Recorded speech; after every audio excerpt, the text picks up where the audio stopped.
سلام بچه‌ها. امروز می‌خوایم با هم دیگه مرزی اربعین درست کنیم. با من توی این ولاگ همراه باشید.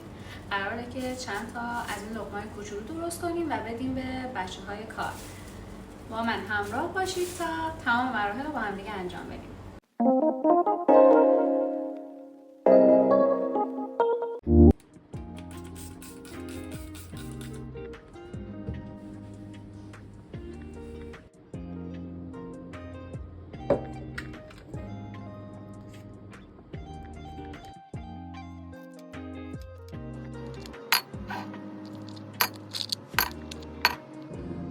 یعنی واقعا نمیدونم چی کار کنم. هر کار میکنم این نور تنظیم نمیشه. روی دوربینم این خطای سیاه ها میفته. راضی نیستم به این مدلی فیلم گرفتن. اصلا نمیدونم، مجبوریم تو تاریکی فیلم بگیریم چون که کار نمیکنه. من دارم امروز از این نسکافه استفاده میکنم. ببینیدش از این. فکر میکردم که چیز داره، یعنی در حقیقت بدون شکره، ولی خب بدون شکر نبودش. یعنی به هم گفتش که بدون شکره. بعد منم کلا خیلی نسکافه مصرف نمیکنم، به خاطر همین آشنا نبودم که بدونم واقعا بدون شکر یا نه. بعد انقدرم عجله داشتم،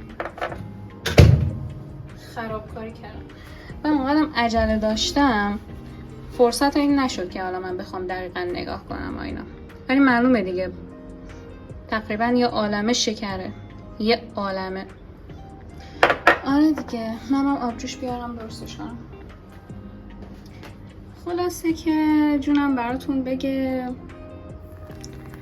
ما فکر میکردیم این بدون شکره ولی بدون شکر نبود. به همین دلیل کلا من چند روزه دارم تو ذهنی میخورم، یعنی نه بابت خریدام، بابت همه چی، یعنی هیچ اتفاقی داره درست نمیفته. یه مقدار همش بزنیم. از قبلم یخ آماده کردم.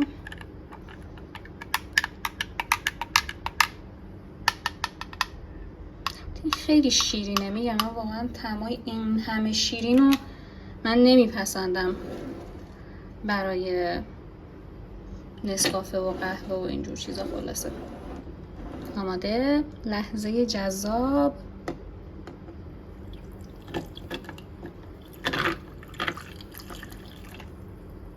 من عاشق این لحظه‌ام.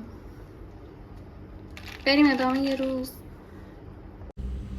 همینجا باید بگم که ما هر سال تا اونجایی که در توانمون باشه سعی می‌کنیم حتی یه چیز خیلی کوچیک و واسه اربعین یا کلا ماه محرم و صفر نظری کنار بذاریم.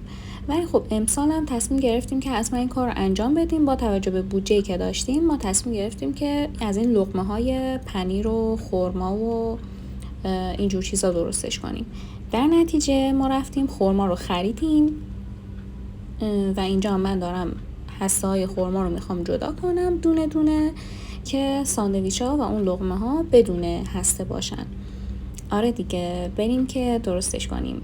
اینجام چون که من دارم با یه دست کار میکنم شاید براتون عجیب باشه. من روز قبلش به خاطر ورزش گرفتگی شدید داشت دست چپم و همین خاطر بیشتر ویدیویی که شما میبینید توی این قسمت از روز من دارم با یه دونه از دستام کار میکنم و نمیتونم هر دو دستم به کار بگیرم. واقعا مشکل بود، خیلی بهم فشار اومد، ولی خب خدا رو شکر اون مسئله که هی رفته بهتر شد. منم کم کم دستم بهبود پیدا کرد و تونستم در نهایت کار رو جمعش کنم. ولی خب واقعا شرایط سختی بود، میبینیم با یه دونه دستم خیلی مشکله.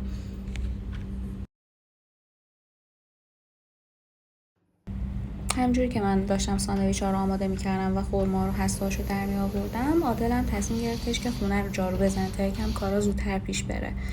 اینجا دارم از روند کار براتون میگیرم که ببینید تا چقدر تونستم با یه دونه دست درستش کنم. اینجا من دیگه واقعا احساس کردم شارژم داره تمام میشه. قهوه دوم زدیم بر بدن و تصمیم گرفتیم بریم بیرون که یه سری از چیزایی که موادی که کم اومده بود واسه لقمه رو بریم بیرون بخریم. بچه دیشب ما یه دونه شیر گرفتیم، بعد صبح داشتم واسه صبحونه میخوردم، بعد احساس کردم که یه مزه تلخی میده. الان گذاشتمش رو اجاق گاز ببینم یکم بجوشه ببینم خراب شده یا نه. من فکر کنم شیر خراب خوردم. ببین نمیدونم تو ویدیو معلومه یا نه، مثلا اینجاهاش، این اطراف قابلمه اینجاها یکم بریده است. بله دیگه میبینید شیر خراب بود، جوشوندمش همش بریده شده. نمیدونم چه اینجوری بود. یه عالمم تاریخ داشت، یعنی فکر کنم 4-5 ماه دیگه تاریخ داشت، ولی خب شیر خراب بود. البته منم الان یکم دلدرد شدم، چون اولش که خوردم احساس کردم شیر تلخه، بعد از همسرم من پرسیدم، اونم گفت آره تلخه یه مقدار. بعدش که جوشوندمش مشاهده میکنید که خراب بوده، کاملا خرابه. نمیدونم بعد پس بدیم بهشون، به چیکارش کنیم؟ خب بچه ها، من تقریبا همه وسایل رو آماده کردم که بشینم ساندویچ ها رو بپیچم دونه دونه، تموم شه بریم که ساندویچ ها رو بپیچیم. فقط بهتون نشون بدم چه چیزایی آماده کردم. اینم پنیره که پنیرش هم خیلی خوبه اتفاقا، نه خیلی ترشه نه خیلی شیرین و خامه‌ای طوره، یه بافت خیلی لطیف نرمی هم داره، با خورما خیلی خوشمزه میشه. اینم که لیوان آب منه و اینم خرماهاییه که هسته‌شو در آوردم و قراره که بذاریم توی ساندویچا. و اینم یه خرما گرفتم، این هنوز هسته‌اش بیرون نیاوردم، گفتم شاید نیاز نشه، ولی با این حجم فکر کنم 100% نیاز میشه. خب بریم استارت کار رو بزنیم و با امید قبولی همه دعاهای شماها.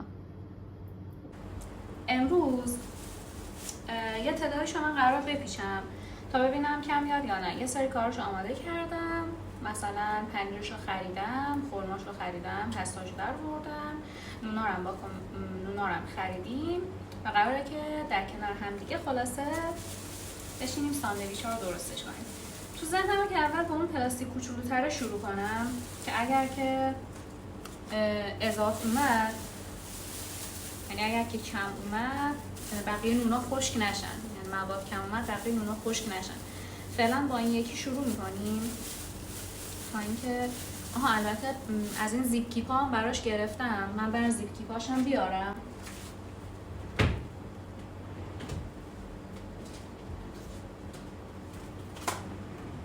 این هم زیپ کیپایی که گرفتم.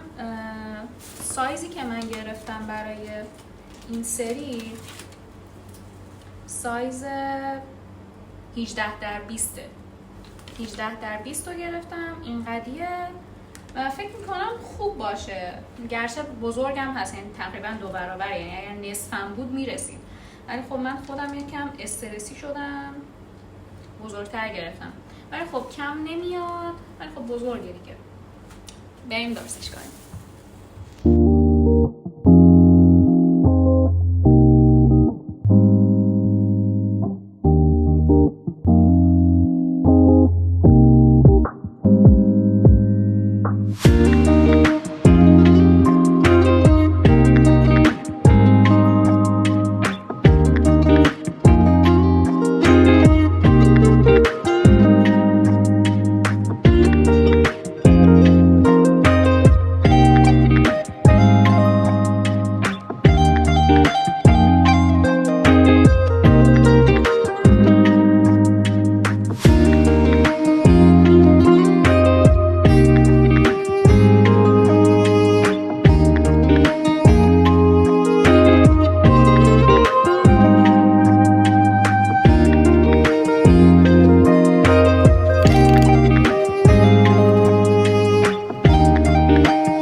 ساندویچ‌ها رو، اون پلاستیک کوچولوها رو کلا پیچیدم، بعد توی این زیپ کیپام گذاشتمش، بستمش. حالا میخوام بذارمشون توی یه دونه پلاستیک بزرگتر بچینمشون، ببینم که بقیه‌اش چقدر وقت میگیره. حقیقتا خیلی زمان بره. منم دست تنهام نمیدونم بتونم سر موقع تمومش کنم یا نه، ولی امشب حتما تمومش میکنم. بالاخره کار من تموم شد. خیلی خسته شدم، ولی ساندویچ‌ها شدن اینا و کلاه ردیف بالا. سلام بچه‌ها، ساعت 8 صبح. یه قهوه بر خودم درست کردم. ریخت. اینم ساندویچ‌هایی که درست شده، ولی خب البته یکی دو تا بیشتر بود دیگه. همسری اومد برد و که اونا رو پخش کنه، ولی خب از سر کار بهش زنگ زدن که بعد برگرده.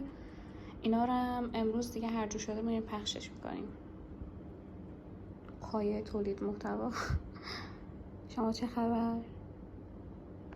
من الان همینجوری نشستم، تقریبا 10 دقیقه ربع ساعت این کتاب رو خوندم. من مجموعه کاملشون ندارم، اما 4 جلدشو خریدم.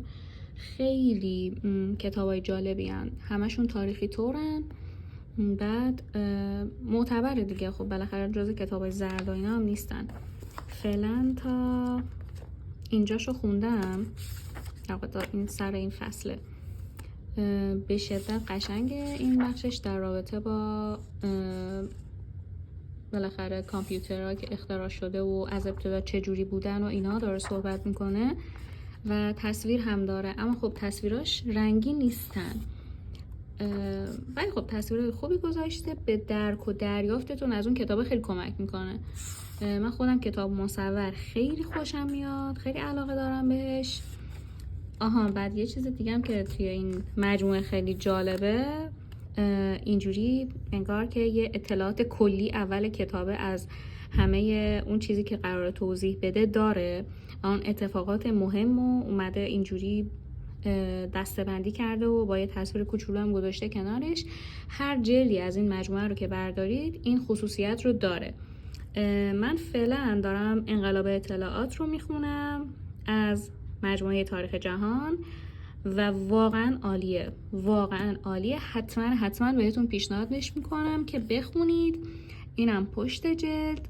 و میگم من همشو با هم نخریدم، اما اگر که بخواید، فکر کنم با هم بخرید همشو، فکر نمی کنم خیلی اختلافی داشته باشه. من تک جلد دارم میخرم. اصلا نمیدونم قیمت این چقدر بود، واسه ببینم پیداش میکنم که براتون بذارم. قیمتش زیاد نبود، مثلا این 110 تومنه. خب این 110 تومنه. مثلا میبینید که مثلا قطرش و اینام خیلی کمه و واقعا خوندنشو به شدت پیشنهاد میکنم و سختم نیست. این چیزهای خیلی تخصصی هم توش توضیح نداده. در نتیجه اگر که خوشتون میاد از چیزهای تاریخی و یه مقدار آشنا بشین با تکنولوژی و اینکه چجوری تغییر پیدا کرده و اینا، حتما بهتون پیشنهادش میکنم. هم کوتاهه، هم به شدت اطلاعات خوبی توشه.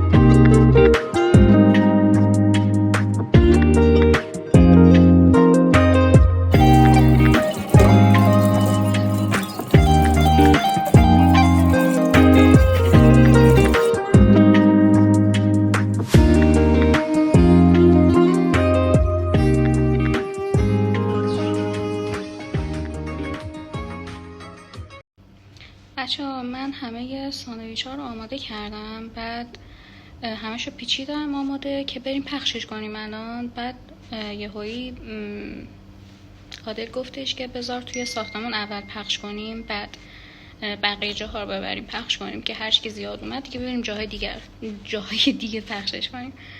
بعد دیگه آره دیگه فعلا من دیگه خیلی گرم بود، من نشستم تا اون بره توی ساختمون پخش کنه نزیا رو. تا جایی که میشه اونا که هستن و اینا، که دیگه بعدش چیزی موند بریم بیرون. آره دیگه. اینم بگم من اینقدر خستم، یعنی از دیروز که یه تیکه پای درست کردن و آماده کردن این لقمه بودم، امروزم 2 بار خوردم زمین که دیگه هیچی، دیگه داغون شدم. دستم از چند روز قبلش تو ورزش آسیب دیده بودم، خیلی خستم. الان مسکن خوردم که میتونم راه برم، ولی خب بریم ببینیم چی میشه. وای بچه‌ها، یعنی نگم براتون چقدر گرمه.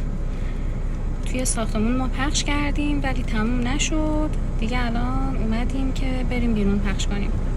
آره بالاخره تموم شد. ببین بچه خوش